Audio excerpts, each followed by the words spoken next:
Henry Grierson from Brighouse was only 17 when he died. He had attention deficit hyperactivity disorder. It's also known as ADHD.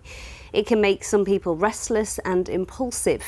Henry's family says it's vital that there's better support for people living with the condition. Heidi Tomlinson reports. It's indescribable, the pain that we're all in. It's horrific.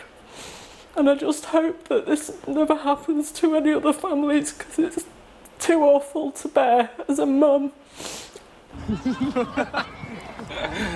Henry Grierson took his own life on the 21st of April.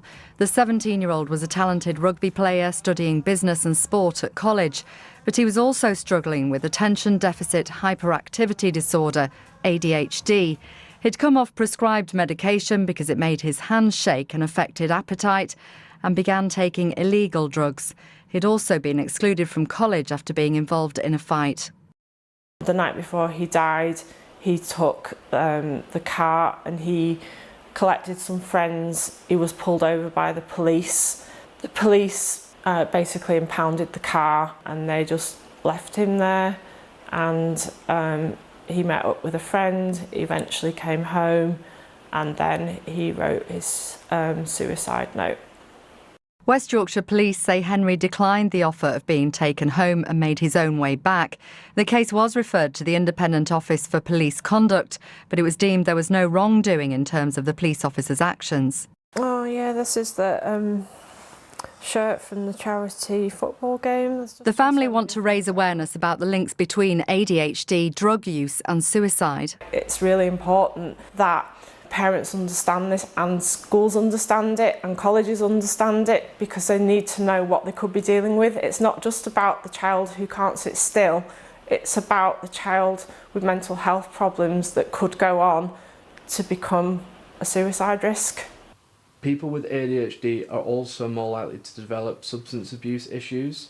Recording videos for social media is one way Henry's brother Tom is hoping to help others with ADHD. Because of the traits of someone with ADHD, they're branded as naughty, and I think that can spiral really badly, because then if you're branded as naughty, you're treated as a bad person, and that can affect your self-esteem.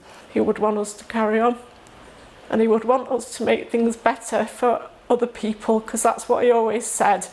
I want better understanding in schools so that children are not punished for things that they can't help.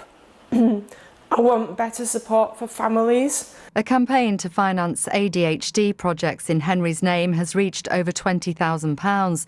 The family hope to prevent others going through the emotional devastation of suicide. Heidi Tomlinson, BBC Look North, Rastrick.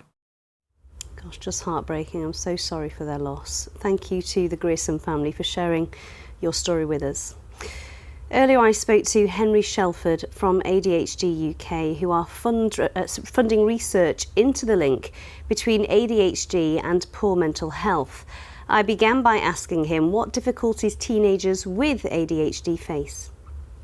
It's a disaster from the get-go. So just getting an ADHD assessment can be, well, the wait lists are up to 5 years, but you've got to get acceptance from your school and doctor as well, and they might not do that. So just getting the assessment is very, very hard.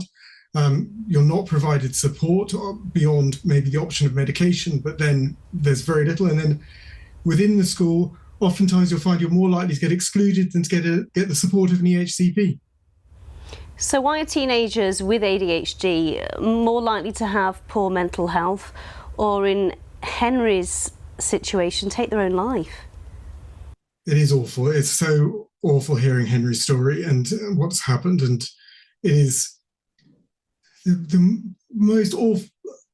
To compound the awfulness, like, he's not alone, right? 1 in 10 men or boys with ADHD will at some point try and take their own life. 1 in 4 women or girls, 1 in 4. And yet we don't put the support in for people who are having such an extraordinarily difficult time. They often find themselves really on their own, trying to work out what to do. And if you're trying to get urgent mental health care, if there's a crisis, you'll find that the cupboard is really bare. There's very little there to help you. And so your family can often find yourself completely struggling on your own. So, Henry, what needs to be done so we don't see more young people falling into crisis? So the Nuffield Trust came out just a short while ago saying that the ADHD and autism services are not fit for purpose, and they're not. And in schools, the support is not fit for purpose. We surveyed teachers, and around 90% said that kids with ADHD in their school are not going to reach their full potential. So we do need to do that full overhaul. We need to understand properly what we're doing right, which is frankly very little, what we're doing wrong, and change it. Henry Shelford, thank you. Well, if you have been affected by the issues raised in that discussion, a list of organisations that can help is available at bbc.co.uk/action line, or you can call for free to hear recorded information on 0800 066 066. A person has died after a mudslide in North Yorkshire this afternoon.